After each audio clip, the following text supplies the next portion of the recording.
শীত হোক কি গরম, স্ন্যাক্স খেতে আমরা সবসময় পছন্দ করে থাকি। আজ আমি ভেজ চিজ পটাটো স্ন্যাক্সটা তোমাদের শেয়ার করছি।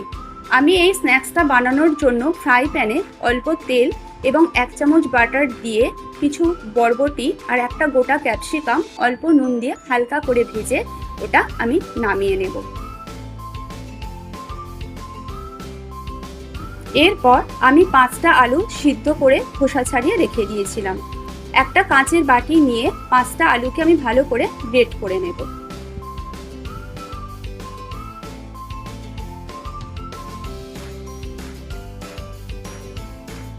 সমস্ত আলুগুলো গ্রেট করা হয়ে গেলে হাফ কাপ ময়দা, 2 চামচ গোলমরিচের গুঁড়ো, 2 চামচ বিট নুন, ভাজা সবজি এবং একটা চিজের কিউব ভালো করে গ্রেট করে ওই আলুর মধ্যে দিয়ে দেব। এরপর ঝাল অনুযায়ী কিছুটা চিলি ফ্লেক্স এবং কিছুটা অরিগ্যানো দিয়ে আলুটা ভালোভাবে মাখিয়ে নেব। আলুটা মাখানোর সময় আলুটা আমার একটু নরম লাগছিল বলে আমি আরও কিছুটা ময়দা আলুর সাথে মিশিয়ে বেশ কিছুক্ষণ ভালোভাবে মেখে নেব। মেখে নেওয়ার পরে 5 মিনিট আলুটা চাপা দিয়ে রেখে দেব। এরপর ওই আলু থেকে কিছুটা অংশ গোল গোল করে নিয়ে হাতের মধ্যে তেল লাগিয়ে মাঝখানের দিকটা একটু চেপে দিয়ে মোজারেলা চিজ দিয়ে আমি একটা শেপে নিয়ে এসেছিলাম।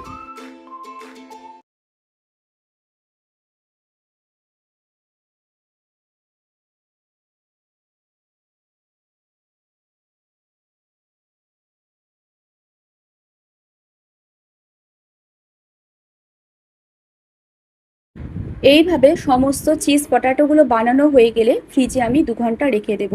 ফ্রিজ থেকে বের করে ফ্রাই প্যানের মধ্যে বেশ কিছুটা সাদা তেল দিয়ে অল্প অল্প করে আমি এগুলোকে ছেড়ে দেব। এপিট ওপিট লাল লাল করে ভেজে আস্তে আস্তে করে নামিয়ে নেব। তবে এটা হাই ফ্লেম বা লো ফ্লেমে করবে না, মিডিয়াম ফ্লেমে করবে, তা না হলে পুড়ে যেতে পারে বা চিজগুলো বেরিয়ে যেতে পারে। এইভাবে সমস্ত চিজ পটাটোগুলো ভাজা হয়ে গেলে খুব আস্তে আস্তে করে একটা প্লেটের মধ্যে আমি নামিয়ে নেব।